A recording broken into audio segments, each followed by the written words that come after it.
Welcome to Conversations from Stritch. Today is Thursday, February 12th. I'm Dr. David Livingston, president of Lewis University, and I'm joined by Dr. Christopher Sent, our provost. It's been a great week so far. Yesterday during community hour, we had our second annual Black History Month Scholar event, which featured Dr. Kelly Carter Jackson, who talked about her book, We Refuse. It's a really intense book. I think both Chris and I read it. It was a great talk, had a great group of people in the room, really good. This weekend, we have some of our students going to what is called USHLI, or the United States Hispanic Leadership Institute Annual Conference. It's held every year in Chicago. It brings together faculty and staff as well as students from all over the country. There'll be about 6,500 people attending. There's presentations, there's panel discussions, and of course there are also scholarships that are given out to students. One unique thing, it combines faculty, staff, and students, so there's this cross-generational leadership growth for young students, and having been to the event several times myself, there's an opportunity for students who received a scholarship sometimes 15 or 20 years ago who are now faculty members who come back and talk to young people who are just getting into college. So it's a really great event. I did want to mention a couple things. Our winter board retreat or meeting is Monday. A lot of big things on that event. So we will, of course, have our trustees. It's a hybrid meeting, so we'll have some of our trustees on campus, but lots of important decisions that'll be happening there. So it's always a good event, and I look forward to meeting with our trustees. A couple other things that I just wanted to mention. We did have yesterday also a great event on aviation in the afternoon. Well, it really ran from morning through the afternoon. Had about, I'm guessing in my mind, maybe 350, 400 students in Convocation Hall to talk about issues around drug and alcohol abuse, but not just about the abuse. It was fascinating to me because students have to realize in that field that what they do can hang with them for a very long time. So drugs that they use that they were experimenting with, so to speak. The FAA has very different policies than maybe several other parts of the country when you think about managing air traffic control or flying a plane with lots of people in it. The other thing that I wanted to mention, we have, I'll talk about this later, but we have a couple big games, especially for our women's basketball team coming up this weekend. I was with the assistant coach yesterday for women's basketball, and he was saying they win both of them this weekend. Next weekend is maybe a little less important because these are big teams. We could be third. If we lose them both, we could be eighth. So, in terms of the tournament. So anyway, lots of big things going on with that. The other thing I wanted to say is that last night I went to a thing for Rob Delaney, another aviation-related thing. So one of our both students and he was an employee, worked with us, passed away in 2015. Really young man, died of cancer. Last night we had probably 50 people over at Embers in Lockport, and they've raised money for a scholarship that's now over 115 grand. But I guess what I want to say about it, both a really big thank you to Andy, Pete, and Josh, who were friends of his. But I think, it goes back to that opportunity.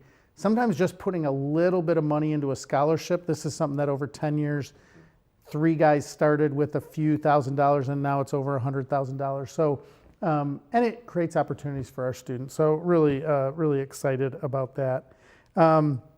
So yeah, and the only other thing that I want to mention, and then I'm going to turn it over to Chris, is that one of our former guests, Kurt Shackmuth, who is an associate provost and deals with student life, but also is responsible for mission. He's in Rome right now, and he is working on kind of the global sense of the mission.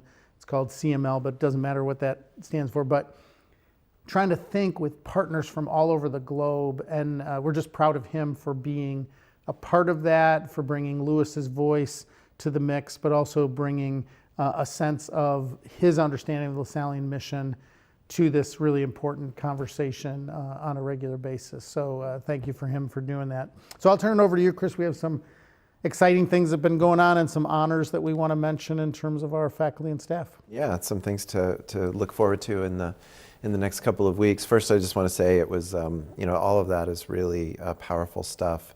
The presentation yesterday by Kelly Carter Jackson, I thought it was really impressive. It is really provocative material and just really well thought out history. It's a great book. We really recommend people read it.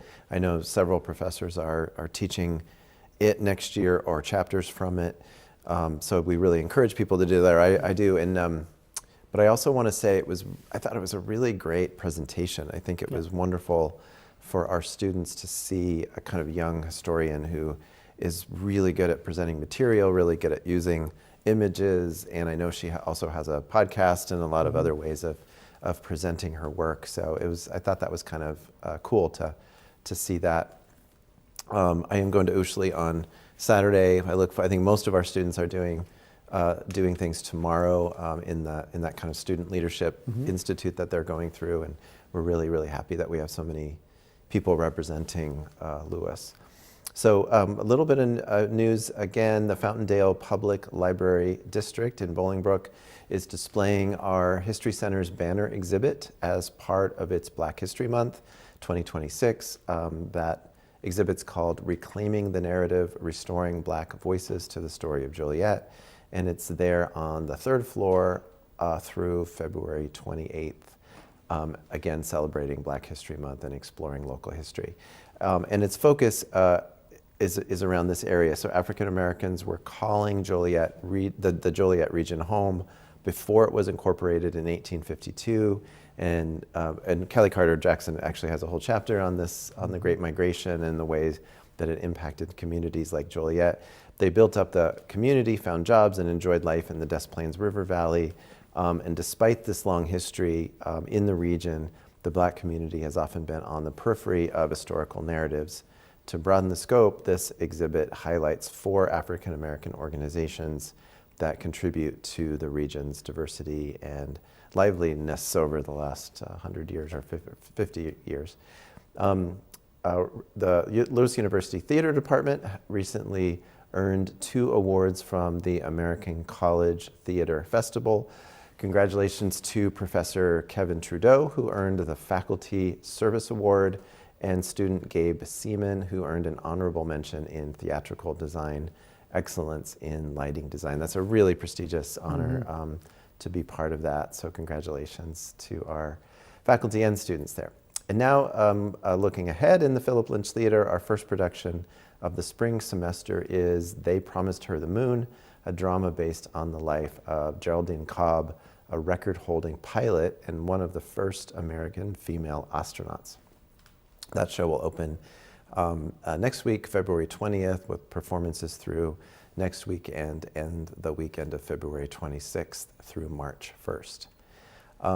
And the newest installation of the Wadsworth Family Gallery is now open. It's called Women Artists at the Field and features 3 women artists at Chicago's Field Museum, their work highlighting art and science, bridging the gap in a new, bold, and imaginative way.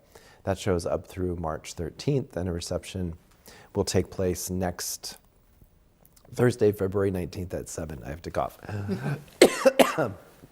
Both the gallery and reception are always open and open to the public. That's great. So since I can't talk, I'm going to turn it over to you. That's great. One other thing I forgot to mention, and this just goes to not only that kind of what I would call national scope, bringing in our speaker yesterday, Dr.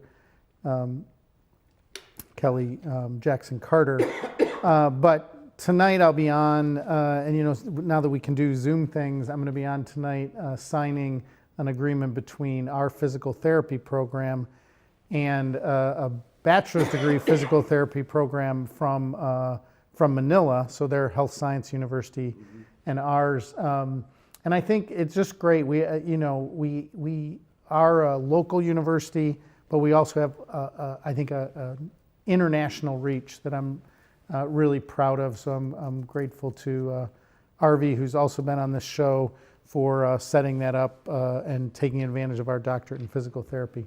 So events coming up. As you'll see on the slides, we have a lot going on tonight or this afternoon. We have a pizza and policy over in Benilde. You see the Wiesenthal lecture with Jenny Orbeck is happening. As often, we have a dance practice that's going on. Alpha Psi Lambda is having a night to celebrate, and over in Neil Carey tonight, as I mentioned, we have a big, important basketball game. This Maryville game for the women, especially if they beat them twice, it really helps their chances in terms of the rest of the season. Tomorrow, lots of stuff going on. I think we're really getting into this Valentine's season. So we have Swan Sweets, we have Valentine's crafts. It's totally understandable. Tomorrow night, over at Neil Carey, men's volleyball will be hosting Rockhurst. And then Saturday, we talked about, some of our students will be going to Ushley, but on campus, Habitat for Humanity is doing a service project. So if you want to get out into the community, basketball is hosting McKendree, another important game. And then Northern Illinois University will be at Canlan against our men's hockey club team. So a big weekend of sports as well. Sunday, we have Mass as usual. And as you see on here, on Monday, we have several events that are happening that I think are just continuing this kind of emphasis of both what I would call academic stuff that we can do, so the biology department that you see in there, but then also doing other things like registering to vote and getting out into the community, as well as the Gay Pilots Association informational meeting. So just a rich experience. Tuesday and Wednesday next week, big days. I feel like we're right in the middle of it where there's so much going on. I won't read all this. You can see it on there, but more on docu-ally training, still very important in terms of making sure we can take care of each other in our community. But there's a country line dancing if you want to go over to the group exercise studio. I am really horrible at that, so I just feel inadequate when I do anything like that. But there's we're now, I would say, getting more and more use out of the new screening or movie theater that we have here, and so a screening and a conversation by the philosophy department on the movie Her, which I think is totally appropriate given all that's going on with AI. And then next Wednesday, of course, we have a busy day. You can see the community hour events in there. Just so much going on, from political science getting together to First Gen Flyers having a lunch together, the Business Analytics Club later in the afternoon, and then next Wednesday is Ash Wednesday. So you can get your ashes. Really, there's many opportunities, but what we're showing on here, 4:30 in the afternoon in the chapel. So make sure you take advantage of that if it's meaningful to you. It's always, such a simple but powerful symbol to have somebody remind me that I, came from the earth and I'm going to return to the earth. So Ash Wednesday is one of those times for us to move into the Easter season. So we have a really great guest. I'm really excited to have this conversation, something to look forward to, but you're going to do the introductions for us, Chris. Yeah, it's great to make this introduction. I just realized when you were talking that we forgot to put on the list that we're hosting our first stunt competition. Oh, yes. On Sunday. Sunday, so sorry about that. I will be there. Yes. Yeah, it's really exciting. Three other teams, I think. Yeah. It's sort of we did a whole show about how complicated it is and how multiple teams compete against each other throughout an afternoon. I think there were 3 different teams. I think there's like 4 teams and they play like different configurations. Against each other. Yeah. So I'm really excited. We've been anticipating. This is our first home contest for the stunt program, so we've been anticipating it for a long time now. And so it is really exciting, and I apologize for leaving that off the list. So today we're really excited to be joined by Professor and Dean Mark Swain. He is a proud Lewis alumnus who studied art and played on the men's soccer team. He earned his MFA in painting from NIU, and after teaching there for 2 years, returned to Lewis in 1998, where he now serves, as I said, as the Dean of the College of Humanities, Fine Arts, and Communications. Welcome, Mark. Thank you. Thank you. Thank you both, Dave and Chris, for inviting me onto the show. I'm really excited to talk about CoHFAC. I'm always excited to talk about CoHFAC. It's totally great that you're here. We did not plan it, but it's true that every bit of news that I described CoHFAC is responsible for. We are a very all active of college. the wonderful events as well as some great accomplishments in history. So we're really, it's hard to imagine what we would do without all the great stuff that's happening in the college. So it's great to have a show focused on that. Before we get into questions, please remember to email questions directly that we can get into the conversation right now at askus@lewisu.edu. And if you're watching on YouTube after the fact, please also feel free to use that address to send in any kind of questions or suggestions, and we'll get them to Mark or get them answered by whomever is the right person to talk to. So you're here primarily at this particular week to help us launch the news about the CoHFAC Kickback. So Yes. maybe tell us what that is. So I'll tell you a little bit about the history, but I also wanted to say, Dave, thank you for 10 years of support of CoHFAC, and I just want to let you know that we have 2 tickets reserved for next year's CoHFAC Kickback. Okay, We hope that's you'll great. come back. Nice. So just briefly, the history. So back in the 80s and 90s, primarily theater had an event called the Arts Gala. And they would invite people, and it was mostly theater alums and donors, and Maura Gavankar was involved, and Keith White, the person where we got the name Keith White Theater and the Keith White Endowment, but also Chet Kongratowicz and others. And they did this as a way to raise money for an endowment. And it ran for several years, many, many years. As a matter of fact, Natalie and I attended a couple of them before it ceased to exist. So when I came in as interim dean in the late summer of 2023, I was looking for ways to kind of pull the faculty together and pull everybody together, unite people in one cause. And so I came up with the idea. The name actually, Kickback, back when I was faculty athletic representative for the conference meetings for the NCAA athletics here at Lewis, we would meet at Drury Inns all the time. So if you've ever been to a Drury Inn, they have a thing called Kickback where they give you a couple drinks and snacks. Oh. So I liked the name, CoHFAC Kickback. So anyway, I got together a core of really active faculty members in Lewis, and we are in CoHFAC, and we have many, and said, hey, I pitched them the idea. I said, do you want to form a committee, talk about it, and feasibility? We did, and it just took off from there. I mean, the creativity in the room and the ideas. We had broadcasting, we had radio, TV, we had music, we had acting, we had all this energy put into this event, and then we sort of partnered with University Advancement, and at the time it was Colleen Ahern, who got us thinking about creating a fund. Initially, we talked about an endowment, but I'm so glad that we did the fund, but it gave us immediate access to funding, and we can talk about that later in the show. So that's kind of the history and how it got started. And I guess I would just add that we shopped around different ideas, off campus, on campus, the science building, Convocation Hall or Borromeo. And we thought, and I think we were meeting in the art gallery, we were like, are we crazy? Why don't we just use this space right here? And we really liked the idea because, as you mentioned earlier in the show, the students and the faculty, they're just so involved in so many things all the time. I mean, this broadcast right now, there's students back in the control room working. And so we just thought we wanted people to see some of our spaces and see them in action and see what it looks like behind the curtain and backstage and that.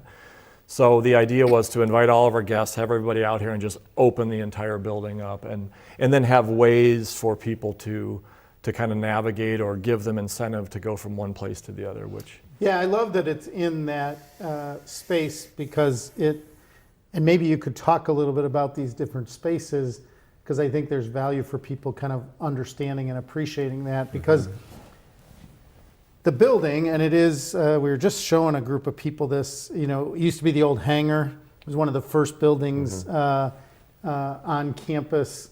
So the theater used to be the hangar and has those high ceilings for that. But it's not, you have theater there, you have the physical arts, so everything from painting to ceramics to, you have digital media, you have music. So how does the flow of the evening go in terms of the different spaces I'm going to see and what, food and libations and those kind of things? So it's a 6 o'clock start. I will mention that we have a reduced ticket price of $40 for recently graduated alums, $50 for everybody else. We do some bundles, we do some sponsorship levels and things. But it's a 6 o'clock, so it's a 1 hour cocktail hour, and that will be primarily in the gallery where you register. There'll be 2 bars and appetizers in that space. So that'll go on till 7 o'clock, and then at 7 o'clock we will move in and we'll have a brief program. It's about a 30-minute program.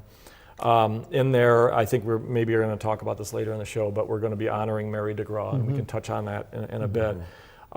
So we have an honoree that we give a Lifetime Achievement Award to, but we also, we'll have mariachi band, we have a theater number, we have 2 poetry readings, we have a rap by Doc K, we have a DJ Kuba. We're Gabe Seaman, who won the award you mentioned earlier. He's going to have this spectacular light show at the end. So again, it's so everybody's in there. It seats 240 people. Last year we had overflow, so we had John Kilpatrick and those guys set up a closed circuit camera and sound into the Keith White Theater. We have about 25 people in there.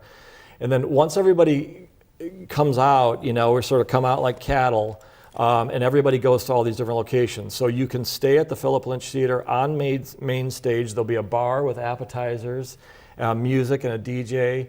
You can go backstage. You can go up to the Keith White Theater. We have a photo booth and music playing. We're going to have karaoke up in Ives Hall, up in music, and that's a real lively location too. And then, of course, we'll still have the art gallery open with bars. And there's food and bars at every location, and everybody's encouraged to move around and kind of see the whole building and mingle with people. And we try to sort of plant faculty at all the various locations, so alumni can come back and say, "Oh my gosh, I haven't seen you in years." And it's just a really lively, fun event. It's very active, very busy. We've got raffles. We've got 50-50. I'll mention we've sold about 150 tickets so far. We got to be over 22,000 in fundraising already, which is way ahead. Thank you, donors out there. Thank you very much.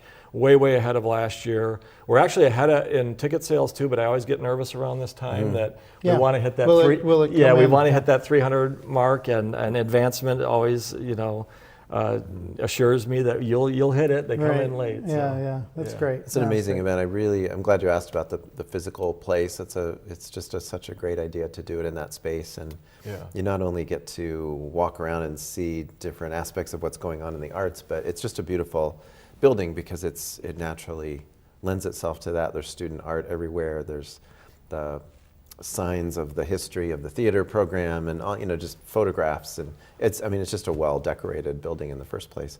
And I do think people really love getting a little lost in the building. It is kind of hard to navigate, but it's not a bad thing. It makes it really fun to just eventually you find a party. As you're walking around the building, if you keep moving, and you might run into see a music studio or see all kinds of things along the way. Yeah, absolutely. And I think, Dave, maybe before it was the gallery finished when you got here. I believe it was. Yeah. So it had just been finished. So we had people the first year of Kickback who literally walked into the lobby and had never. Because that was just a wall. And the only way to get backstage was to go through the side door. So it was all brand new. So there's a lot of that too, where people are just can't believe the changes and the progress that's being made. And it's it's great. So tell everybody, so you said you're kind of above where you normally would be at this time, over 20 grand, really exciting. What is the money spent on? How do you use it? How does it impact students or faculty and furthering arts and communication on campus? Yeah, so the first year we just didn't know what we were doing. We were just going for it. And thanks to Advancement for kind of leading us on the fundraising part and the funding side of it, we've gotten much better. We have built this fund up. We find this year, the beginning of the end of our second year, we now have an entire process in place. Our professional life committee within the college oversees the funding, and I sort of, put the final stamp on it. But faculty and staff, mostly faculty, have the ability to request up to $1,000 per semester each. The request must include students, and I think there's some pictures that are going to come up here. They must include students. So thankfully in CoHFAC we have so many faculty willing to and wanting to take our students on these experiences and on these journeys and take them to locations and use their connections, whether it's through radio broadcasting, it's production, it's Marty Philippian taking his classes down to Chicago to see Shakespeare. I mean, the list goes on and on. Multiple, the last 2 years really, multiple people are taking their students to undergraduate conferences. And I think, as you both know very well, the university funds a lot of this already, but what this does is it augments it and it expands it. So we have limited funding for this type of thing. It also provides access. There are so many great opportunities, even going into the city, it's $100 or whatever, or $50. Sure. And of course, and I remember there are kids that just can't afford to do that. Sure. So these opportunities provide the kind of funding that can really give that student that experience and that co-curricular experience that accompanies a curriculum or what's going on in the classroom or what's happening in their program. So I mean, I believe that we are already, offering so many more opportunities for our students just with this chunk of money. No, I think it's great, and I think all three of us really believe this. I certainly know, as somebody who grew up in the Chicago area, for me, Chicago is, it really is one of the great cultural cities. You could argue like, is it in the top 10? Is it in the top 25? But certainly in the United States, it's definitely in that range, and it has so many, from music to art to architecture to filming. It's such a rich experience. And of course, I will say from a retention point of view, to have 8 students who have an experience to be able to go see architecture, or go see a small museum that maybe they wouldn't normally go to, that kind of opportunity when they go home at Thanksgiving can really change them as a person, right? It can change their sense of maybe even what they want to do, because sometimes they get exposed in a general education required class, and Marty Flipland takes them down to something, or somebody, history takes them somewhere, and all of a sudden they're like, oh, maybe I'll do a minor in history, or maybe I'll teach history. I thought I was going to be a marketing student, and nothing wrong with marketing, right? Yeah. But there's just so many opportunities that, again, a small amount of money, 8 students and a faculty member, maybe each student has to pay $10 instead of $100, and it makes it totally accessible. Yeah. And you can have a whole day, go out to dinner, talk about what you just saw, all that for $100. I'm glad you brought that up. One of the unique things about CoHFAC, maybe not exclusively, but there are so many opportunities between auditioning for a play, being in an ensemble, writing poetry, being part of Jet Fuel Review. I mean, the list goes of being in radio, TV, writing for the newspaper. You don't have to be a major, right? And it's the same thing is true, like you said, Dave, with the trips. One of the kids on the trip could be an aviation major. Right. And in fact, as you both know, you'll be looking through the playbill at a production in the theater, and one of them's an aviation student. And I always imagine, and I think this is probably true, but I always imagine, a pilot 20 years from now, captain of a airline, and stopping off and talking with other pilots and talking about, I was a music major and I was in an ensemble. We were in rock band and we did all this stuff. Right. And so I think that it just, again, it sort of augments that experience. It makes it a richer experience. It gives them access to these creative outlets that they love, but maybe they just didn't choose it for a career. Right. You know. From a donor perspective, I also think it's just a really great event because you can just see the impact right away. You know that it's going to pay for this trip to Chicago or this trip to a museum or some kind of experience working with design or whatever it is. It's not, we love large, huge endowment gifts, Yes. and our radio station here has a great endowment that we really appreciate people donating to, but this is a great way to actually see.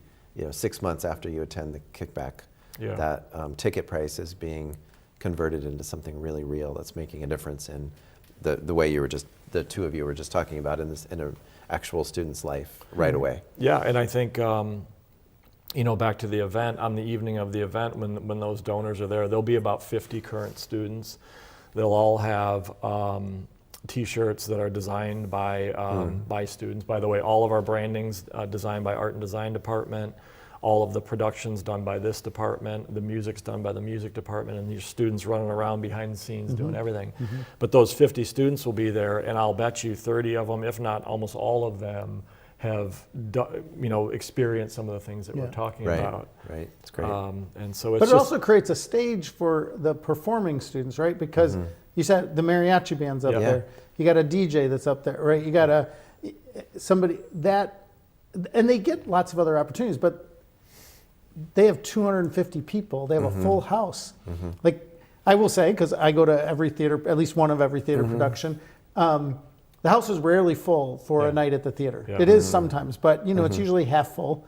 So for those students to be in front of a completely packed crowd is energizing. And being on video and broadcast in another room. And it's I think it's just awesome. I give them a lot of credit. I mean, you could even, I think everybody, the first few times you go up in front of a group, you're a little, you got a little anxiety, a little nervous, but I just love even seeing the poets back there just kind of like rereading and rereading and getting ready to do it. Crumpled paper. And they do a great job. I mean, it just adds so much to the event. I mean, we've talked from the beginning as a committee.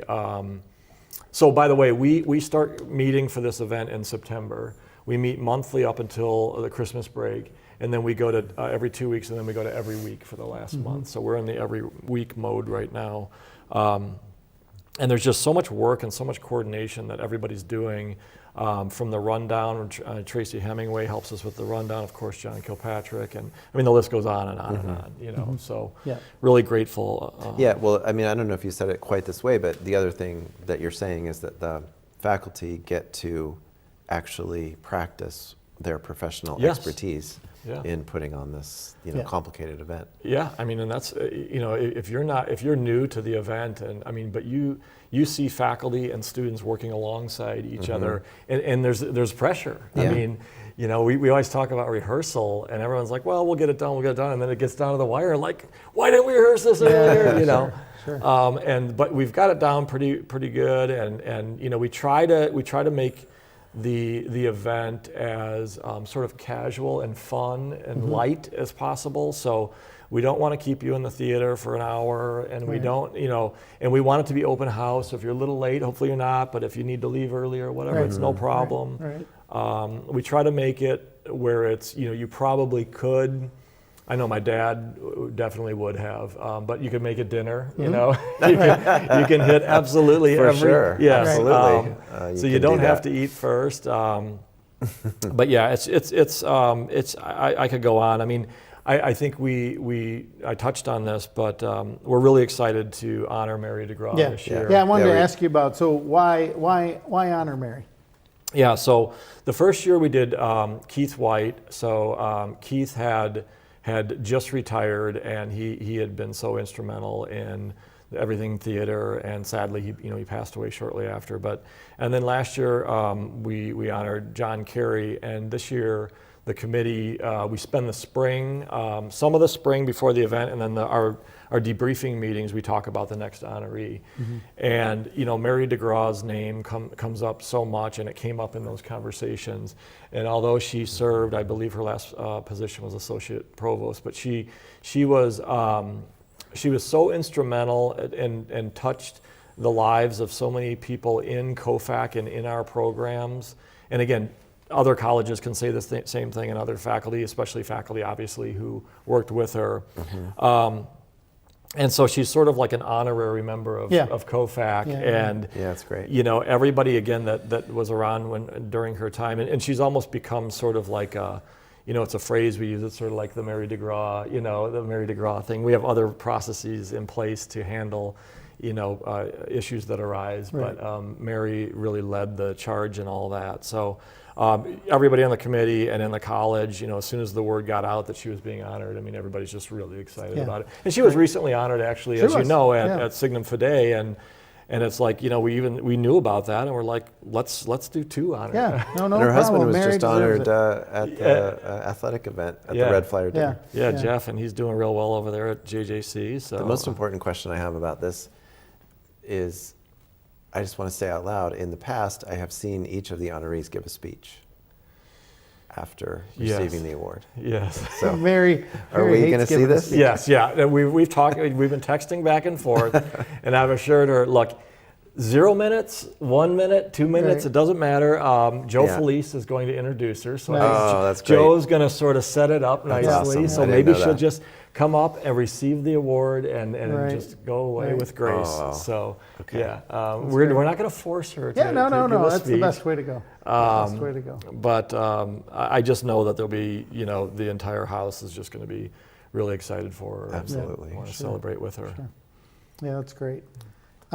So I am interested in like moving a little bit beyond just, we only have a few minutes, but so tell me some things that you're excited about in terms of CoHFAC that are not just about the CoHFAC Kickback, but what are some of the either things you're working on with faculty, thing you're excited about in terms of maybe some new things that are happening within a new course that you know you've been working on, or you know, anything within as you say, it's a very expansive college. Everything, you know, from philosophy to design and, you know, communications to you know, theater. But is there anything you want to? Yeah, you know, just a little bit about the college. We have 9 departments. We have 24 majors. We have several minors, 33 minors. We currently have around 140 total majors, and then several active minors and double majors right now. We are very excited about one newish and one brand new program. So a new program in art therapy. We actually have an alum that's come in to help us out with that as an adjunct, but she's also going to help coordinate a little bit, Brittany Bishop. And we're already seeing some traction on that and some interest. So we're really excited about that. We have our new sports media major, which is coming on board right now too. Really, really excited about that. I think for me, like as the leader of the college and the dean, I think we've seen a shift over the last probably 10 years, maybe even longer. And that is a lot of what we're talking about right now is trying to encourage faculty, and some you don't have to, they've been doing it for years, but to encourage faculty about you know, walking alongside students, and that the wonderful work that they're doing in the classroom is vitally important to everything Lewis. But there's this kind of, you know, what you're doing outside of the classroom, I think is in some ways almost can be more important. And you know, it's maybe a little bit easier for techie type areas like radio, TV, and music. But you know, we see like philosophy choosing to do a undergraduate philosophy conference and giving them that conference experience, you know. We see Dennis Kremen and other members of the history department just, you know, filling, you guys announce them all the time, but just filling the entire calendar year with all kinds of events and things. Absolutely. So I think just changing the culture a little bit and looking at that from your heart and giving the students that experience, but also ultimately recruiting and retention. Yes. You know, that this translates into recruiting and retention. You said it earlier, Dave, where a kid goes home or calls home and is like, I love this place. Like we just did this, and I had so much fun. I learned so much. As a matter of fact, I think I'm going to switch from this major over to this major.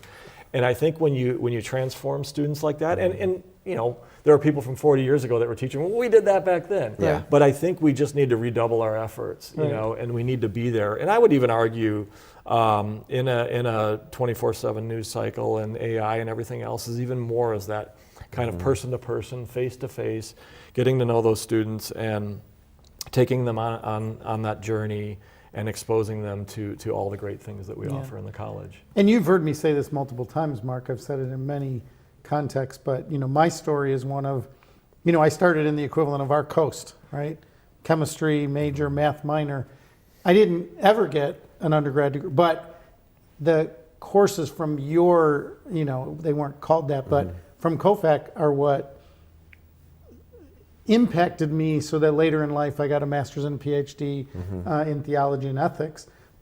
More importantly for me though, I think you mentioned this earlier. I think it's that pilot or the accountant, and it's not that accountants don't love what they do. I'm not trying to pick on them, but as a general rule, having many accountants in my family, it's not what they like. It's not what they like. People don't go and spend their money to go see an accountant sit at his desk on stage. Well, that's true. Right? They don't do that. They literally don't do that. So they go to watch opera. They go to watch theater. They go to watch music. And on the weekends, they tend to not read spreadsheets. They read a great novel. They read poetry. The area is, it's filled with those things that enrich our lives for a lifetime. So we believe in a liberal arts education, and a liberal arts education means the sciences and the humanities and design and, but it's being that well-rounded person, and so many of your faculty contribute to that in such a rich way. Thank you. Yeah, I can't agree more.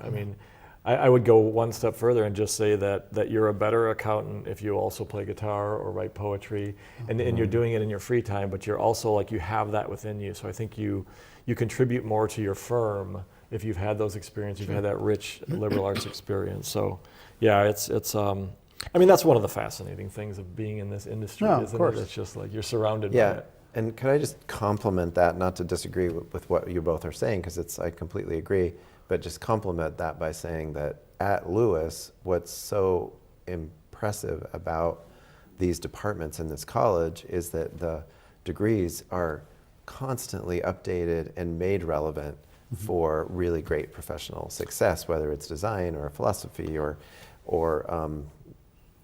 communications. Obviously, these are really practical professional degrees that we are Yes. supplying with this incredible, Yes. strong liberal arts foundation in the humanities or in the arts. Very Yeah. much so. And or our students are going on to law school or Right. MBAs with this incredible foundation of these majors Yeah. in the college. And another and on top, two more ands, and then I know we got to wrap the show. The three of us are all in management now, and the three of us all have degrees that not Yes. just, we didn't do it as a side thing. Yeah. They're literally our degree. This is what we Yeah. did. We became a poet, an artist, a theologian, Yeah.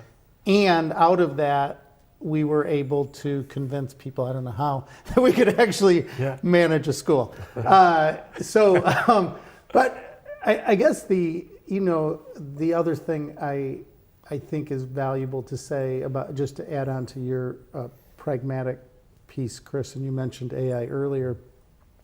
I've been saying anytime I can that humanness is going to become so valuable in our society, because algorithmic thinking, which we've paid a lot of people really well for in the past, is going to become, there's going to become fewer jobs, and it's going to become, I guess I would say, less valuable because it's going to be automated.